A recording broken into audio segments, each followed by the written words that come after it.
We are talking quartz today.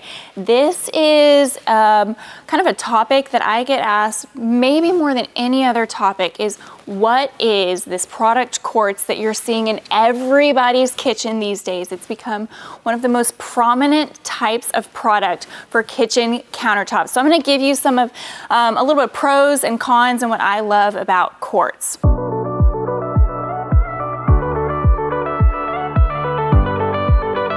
Let's start with what is quartz countertops. It's really misleading because it's called quartz, but it's not actually quartz like the stone. It's an engineered product. It's not a natural stone like granite or like marble. Quartz is actually crushed quartz, the natural stone quartz, mixed with resin and sometimes a few other materials like glass, depending on the final look. But it is an engineered product.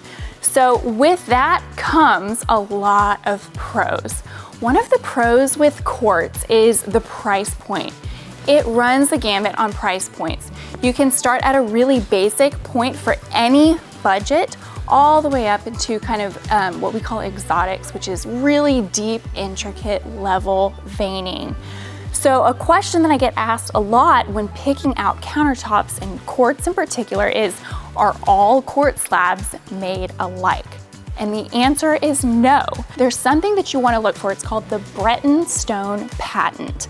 If a quartz product has been using the Breton stone patent, for example, MSI, Silestone, Caesar stone, Cambria is a fabulous one, those are all made exactly the same. And so Breton stone is kind of like the gold standard of how quartz countertops should be engineered. And so the price point difference between those really goes down to the intricate level of veining that you'll see throughout.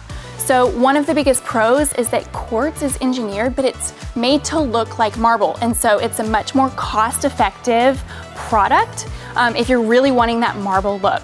Another huge pro of quartz is that it's really durable.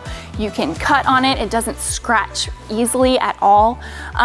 You can also, we use this for a lot of our clients who have like an immunocompromised child. It's really hypoallergenic because it's non-porous. So all of the bacteria, all of soap, scum, it doesn't seep into it. When you wipe it down and there's no bacteria sitting under it. So it's a really hypoallergenic countertop surface. So those are some of my favorite pros of quartz. Really, in my opinion, one of the only cons, other than it being an engineered, not natural stone, is that it's not heat resistant. So you don't want to put your pots and pans, which for a lot of people is actually a deal breaker. We use quartz kind of as our primary stone in countertops. It's fabulous for kitchen countertops, bathroom countertops, but one of the cons is also that you can, I don't recommend it, using it outside for like an outside kitchen. You really want to go with kind of a granite or a marble or a different kind of stone that's a natural stone out there. So those are all of kind of just the tidbits that you need to know about quartz countertops. At our firm, it's kind of our main standard for countertops. We highly recommend them. Cambria, that's one of our favorite. Silestone, that's one of our other favorites. So don't get discouraged with all of the different options out there. If you have any questions, make sure to comment below. We would love to answer any of those, and we will see you next time.